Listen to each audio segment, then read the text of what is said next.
এখানে কুমড়ার বড়ি দিয়ে মির্গে মাছ রান্না করে নিলাম, আর আলু দিয়ে সঙ্গে। এখানে কুমড়ার বড়ি নিয়েছি, কুমড়ার বড়িগুলো ভেজে নিলাম। মাছে লবণ হলুদ দিয়ে মাখিয়ে নিলাম। আর এই মাছটা হচ্ছে গিয়ে মির্গে মাছ।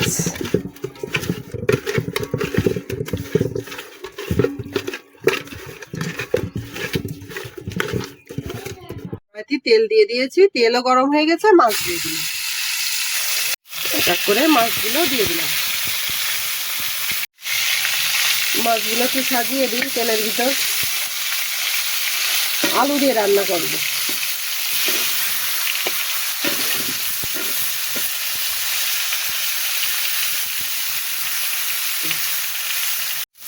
মাছগুলো ভাজা হয়ে গিয়েছে, এখন আমি নামিয়ে নেব। এগুলো হচ্ছে মির্গে মাছ। লাল লাল করে ভাজি করে নিলাম। এটা আরেকটু হতো।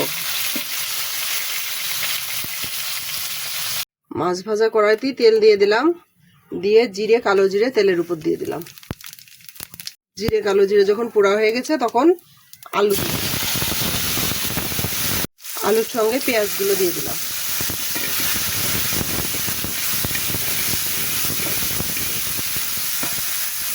এবার লবণ দিয়ে দিলাম, মরিচের গুঁড়া দিলাম,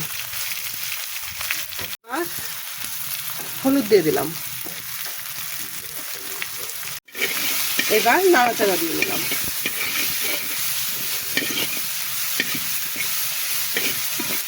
এবারে সুন্দর করে একসঙ্গে ভেজে নেব।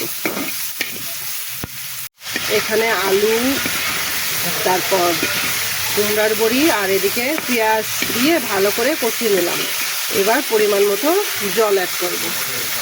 পরিমাণ মতো জল দিয়েছিলাম, দেওয়ার পর ঝোলটা ভালো করে জাল হয়ে গেল। এখন আমি আমার ভেজে রাখা মাছগুলা দিয়ে দিব। ভেজে রাখা মাছগুলা দিয়ে দিলাম। এখন নাড়াচাড়া দিয়ে নামিয়ে নিতে হবে। এবার ঝোলটাকে গাঢ় করার জন্য একটু চালের গুঁড়া দিয়ে দিলাম।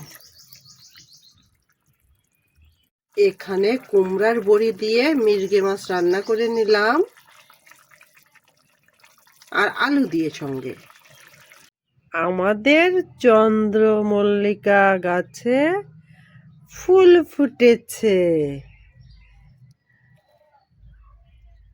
সুন্দর না? আমার কাছে এই রংটা খুব ভালো লাগে।